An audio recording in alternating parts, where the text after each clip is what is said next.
Break के बाद एक बार फिर से आप सभी का स्वागत है और आपको बड़ी खबर बता रहे हैं। जब पूर्व सीएस डीबी गुप्ता ने मुख्य सूचना आयुक्त बन गए हैं और अब हमारे सहयोगी ऋतुराज डीबी गुप्ता के साथ हैं, क्या कुछ बातचीत करें, चलिए सुनते हैं। थोड़ी देर पहले ही ये नियुक्ति के आदेश निकले हैं। अब इसमें मुख्य सूचना आयुक्त का जो रोल होता है वो तो आरटीआई एक्ट जो है उसके प्रावधानों के तहत जनता को एक जवाबदेह प्रशासन मिले, इसके पीछे ये इसकी मंशा रही है। तो उस जो अधिनियम है उसकी पालना सरकारी तंत्र से करवाना, यही कोशिश रहेगी। अभी तो मैं ज्वाइन करूंगा, ये तो जस्ट अभी तो मुझे न्यूज़ मिली है। जब मिलेगी उसके बारे में और चर्चा करके तब ऑफिशियल रूप से अपने चर्चा कर पाएंगे। सर, कई तरह की दिक्कतें आती हैं आम आदमी को सूचना लेने में। अभी भी हालांकि काफ़ी ओपन कर रखा है इस चैनल को, लेकिन कई तरह की दिक्कतें आती हैं। उस प्रक्रिया को किस तरह से स्मूथ करने में अपनी भूमिका निभाएंगे? देखिए, राज्य सरकार के द्वारा पिछले वर्ष में ही 2 अक्टूबर के आसपास में जन सूचना पोर्टल बनाया गया था और माननीय मुख्यमंत्री जी ने उसको लोकार्पण किया था। उसका उद्देश्य, मैं उस समय मुख्य सचिव था, हमारा उद्देश्य उस समय यही था कि जितनी अधिक से अधिक जनोपयोगी सूचनाएं यदि पोर्टल पे पहले से ही मिल जाएं तो व्यक्ति को धक्का नहीं खाना पड़े। अब जहां तक बात है इंडिविजुअल सूचनाओं की, उसके लिए ज़रूर वो आना पड़ेगा, लेकिन उसका भी टाइम बाउंड तरीके से निस्तारण होना चाहिए और वो निस्तारण की क्या समय सीमा है वो भी निर्धारित है। लेकिन कई बार उसका दुरुपयोग करने की बात भी आती है कि कुछ लोग प्रोफेशनली उसको बाकायदा यूज़ करके उस इंफॉर्मेशन को और गलत तरीके से उपयोग करते हैं। उस पर अंकुश लगना चाहिए, यही बात है। लेकिन असली बात है, जन सूचना पोर्टल जितना प्रभावी काम करेगा उतना ही लोगों को सहूलियत मिलेगी।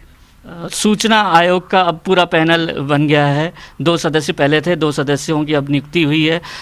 किस तरह से सामंजस्य बिठा के काम करेंगे और पहले के जो पेंडिंग मामले हैं उनको किस तरह से निस्तारित करने की शुरुआती चरण रहेगा?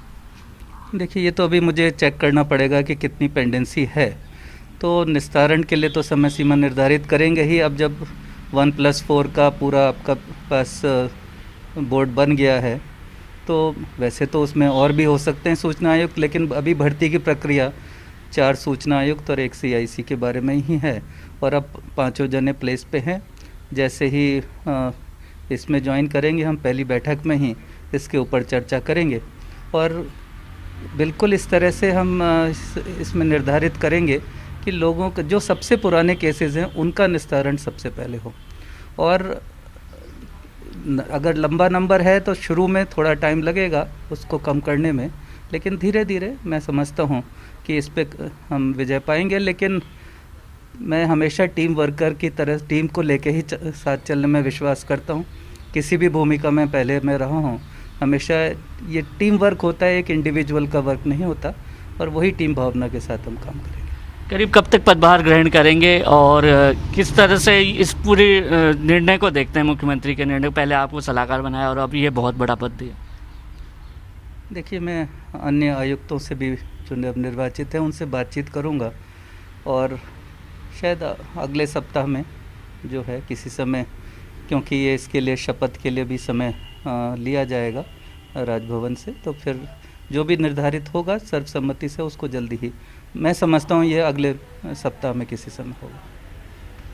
तो ये हैं मुख्य सूचना आयुक्त डीबी गुप्ता, अगले सप्ताह तक ज्वाइन करेंगे और जो प्रक्रिया है उसको स्मूथ बनाने का काम करेंगे। इसके साथ ही इन्होंने ये भी कहा है कि जो दुरुपयोग किया जाता है सूचना लेने के बाद उस पर अंकुश लगाया जाना चाहिए, ये भी उन्होंने अपनी बात रखी है।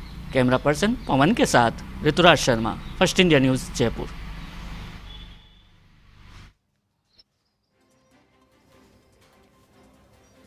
तो मुख्य सूचना आयुक्त डीबी गुप्ता, जिनसे हमारे सहयोगी ऋतुराज बातचीत कर रहे थे, और उन्होंने बातचीत में कहा कि मैं नवनियुक्त आयुक्त जो हैं उनसे बातचीत करके ही आगे जो टीम वर्क है उससे काम करूंगा और हम हमेशा टीम वर्क से काम करते आए हैं तो आगे भी इसी तरह काम करेंगे।